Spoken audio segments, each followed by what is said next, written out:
Strategic Activity 6 by Alejandro Cervantes Jácome.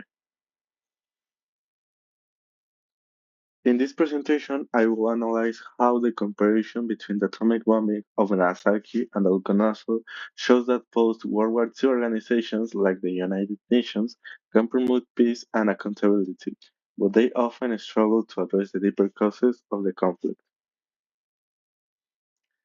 Case Study 1, Nagasaki.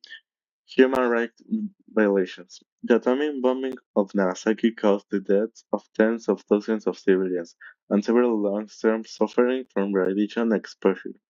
These actions violated fundamental human rights, such as the right to life, security, and health, which later became central principles in the human rights framework promoted by the United Nations.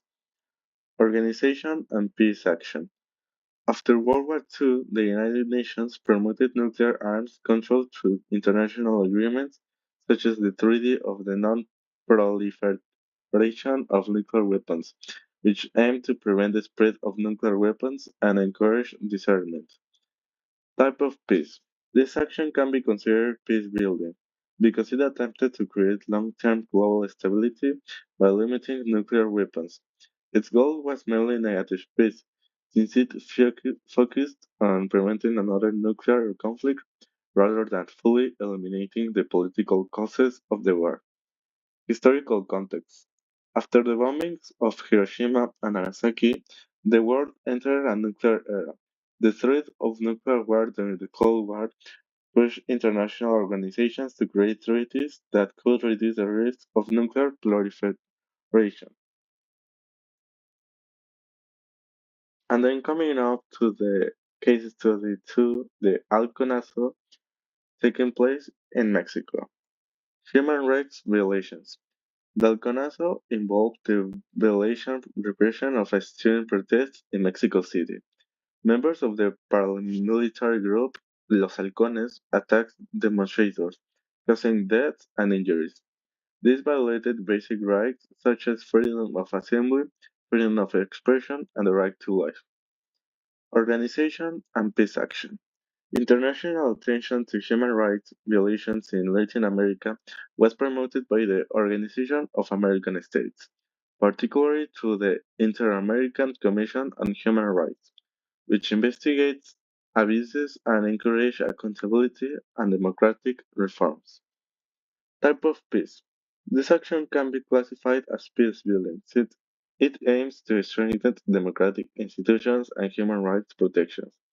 Its goal is closer to positive peace because it focuses on addressing structural violence and preventing future repression. Historical context. The Alconazo occurred in a period of political repression in Mexico following the Tlatelolco massacre, taken in 1968. Students' movements were demanding educational and greater democracy, but government feared instability and responded with force. And now I'm going to compare to both cases, evaluating the peace actions. In the Nagasaki response, I would give the address root causes, which is the x-axis, a 3 out of 5, because the Treaty of the Non-Proliferation of Nuclear Weapons addressed part of the systematic problem by limiting the spread of nuclear weapons. However, it did not eliminate nuclear arsenals or fully resolve geopolitical rivalries between nuclear powers. As the net positive impact, the y-axis, I will give a 4 out of 5. This really helped reduce nuclear proliferation and encourage cooperation between many countries, lowering the global risk of nuclear conflict even though nuclear weapons still exist. In the Alconazo response, in the x-axis, I will give a 2 out of 5 for the reason that the Organization of American States helped promote human rights awareness and investigations, but it had limited authority to force governments to change their political system or punish those responsible. In the y-axis, I will give a 3 out of 5. Human rights monitoring increased international pressure for accountability and reforms, but the impact was limited and did not completely prevent political repression. And as overall the international response to Nagasaki had greater global impact, while the response to Galconazo focused more on human rights advocacy with limited enforcement power.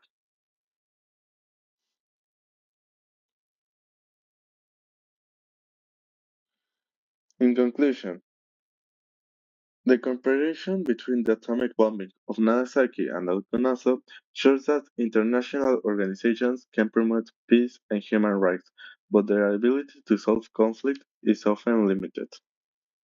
Common challenge is a major challenge for organizations such as the United Nations and the Organization of American States is that they depend on the cooperation of national governments, which can limit enforcement. Power limitations.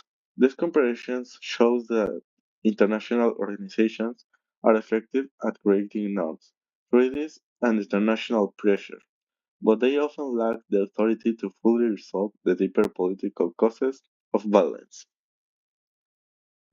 That's for all. Thank you for your attention, and these are the references.